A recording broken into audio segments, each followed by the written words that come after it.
Olá, queridos irmãos e amigos. Na mensagem de hoje eu quero responder mais uma pergunta à luz da palavra de Deus. Já aprendemos que o lugar caracterizado como lugar de sofrimento é chamado inferno, habitação dos perdidos. Quem criou o inferno? Nós aprendemos na mensagem anterior. Deus criou esse lugar, mas a pergunta de hoje é: para quem esse lugar foi criado? Teria sido para os animais? Não. Teria sido para as feras do campo? Não. Teria sido para as aves dos céus? Não. Teria sido para a criatura feita à imagem e semelhança de Deus? Não. Mas para quem ele criou este lugar terrível e horrível? Bom, assim como a cadeia não é construída, os presídios não são construídos para o cidadão, mas para aqueles que se tornam, além de cidadão, eles se tornam criminosos. Eles praticam atos contrários à lei e são julgados. Para estes, a cadeia e os presídios foram criados. Portanto, já dá para se ter aqui uma ligeira ideia para quem o inferno foi criado. Nós só podemos entender isto nas palavras do próprio Jesus. Não dá para se entender isso ou não dá para se explicar isso nas nossas próprias palavras, porque está muito além da nossa capacidade de raciocínio e, portanto, a nossa resposta não seria tão segura, ou talvez de maneira nenhuma segura. Por isso estamos usando sempre a palavra de Deus como base as respostas às nossas indagações.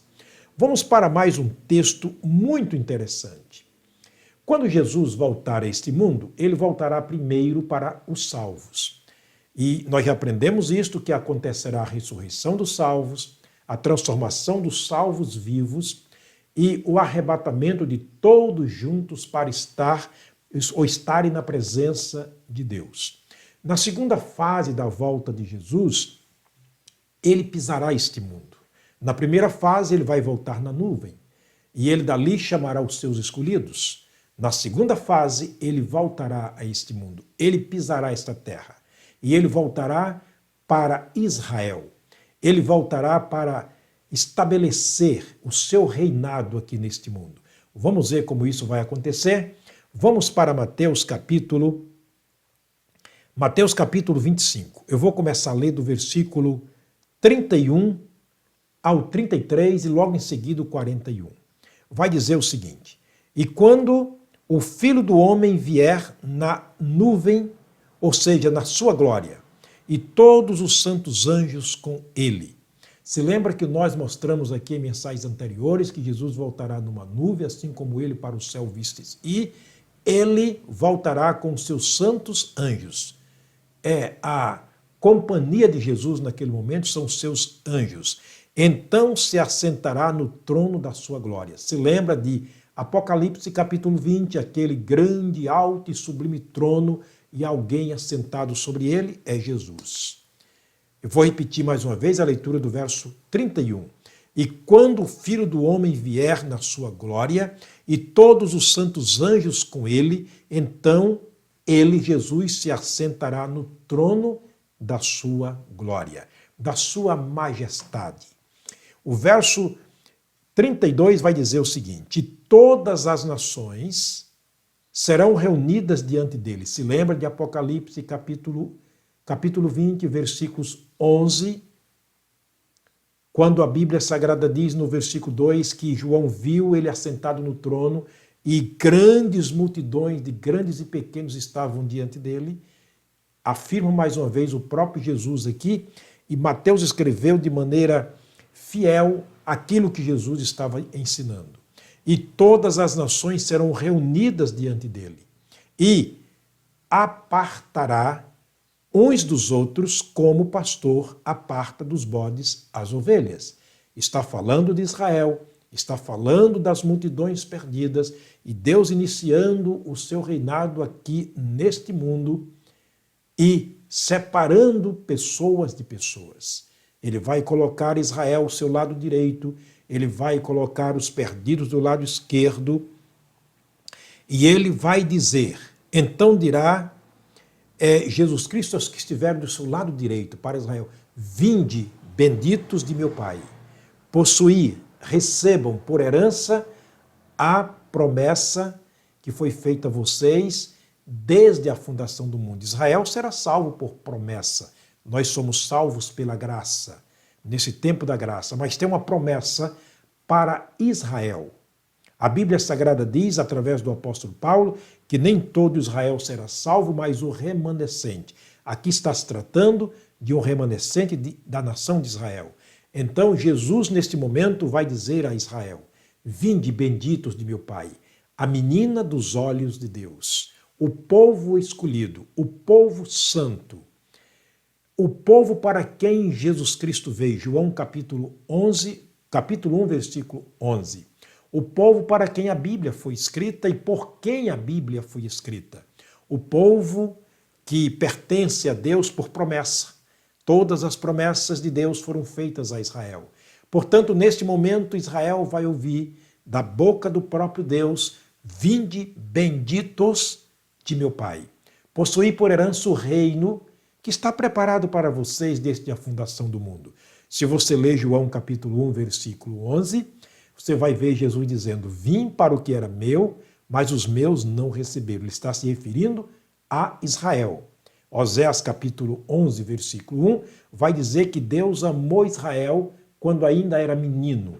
Portanto, ele é o objeto do amor de Deus. Amor, objeto intocável, como a menina dos olhos de Deus. E neste momento, Israel será chamado a receber a posse do reino de Deus, que está preparado para ele desde a fundação do mundo. E agora ele se vira para o seu lado esquerdo, para onde estão todas aquelas nações que o rejeitaram como Salvador, e dirá também aos que estiverem à sua esquerda, apartai-vos de mim, malditos, para o fogo eterno. Você está vendo que Jesus está falando muito sobre este lugar, para nos alertar, para nos ensinar. Ele vai dizer àqueles que estiverem do seu lado esquerdo, apartem de mim, separam-te de mim, para o lago de fogo. Agora, nós vamos entender neste versículo para quem o inferno foi criado. Ele vai dizer preparado para o lago de fogo, preparado ou criado e adaptado para o diabo e seus anjos. Você entendeu para quem o inferno foi criado? O inferno foi criado para o diabo e seus anjos. Mas por que ele lançará as almas perdidas? Se lembra que o salmista disse, ou seja, melhor dizendo, Paulo deixou claro na sua carta aos Tessalonicenses, aqueles que não obedecem ao Evangelho de Deus, e por não obedecer ao Evangelho de Deus, eles não conhecem a Deus nem ao Senhor Jesus, e por isso eles serão lançados no inferno. Eles cometeram o maior de todos os pecados, chamado incredulidade. Porque todos os pecados cometidos pela raça humana são resultados da rejeição, são resultados da incredulidade. Um coração duro afasta-se de Deus e está preparado para cometer toda sorte de mal. Jesus disse isso em João capítulo 3. Aqueles que fazem ou praticam a verdade vêm para a luz, que é Jesus. Mas aqueles que fazem o mal, eles fogem, porque eles não querem que as suas obras más sejam reveladas. Portanto, aqueles que não conhecem a Deus, aqueles que não obedecem o Evangelho do Senhor Jesus, serão lançados neste lugar que foi preparado para o diabo e seus anjos. Anjos está falando de anjos caídos. Quando Satanás foi expulso do paraíso, a Bíblia diz que ele levou a terça parte dos anjos rebeldes que cederam, que foram enganados por ele. Eis a razão porque é perigosa a mentira.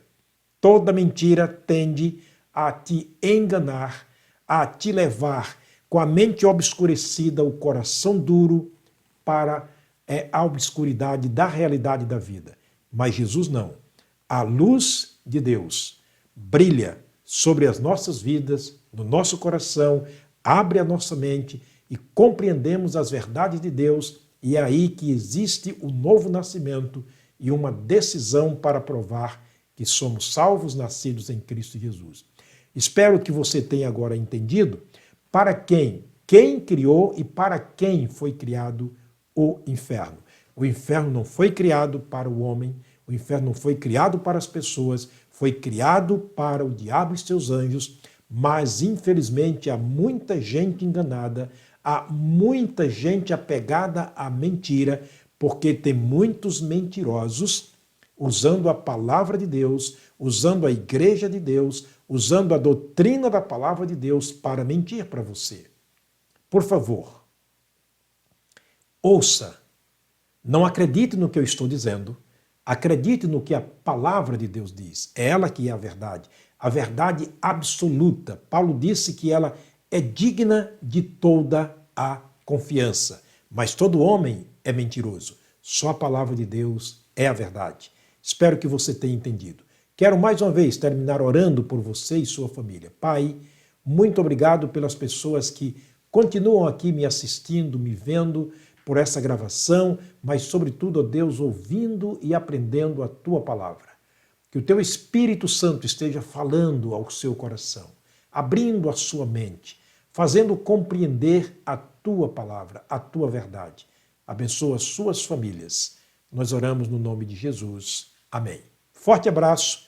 Até a próxima, se Deus permitir.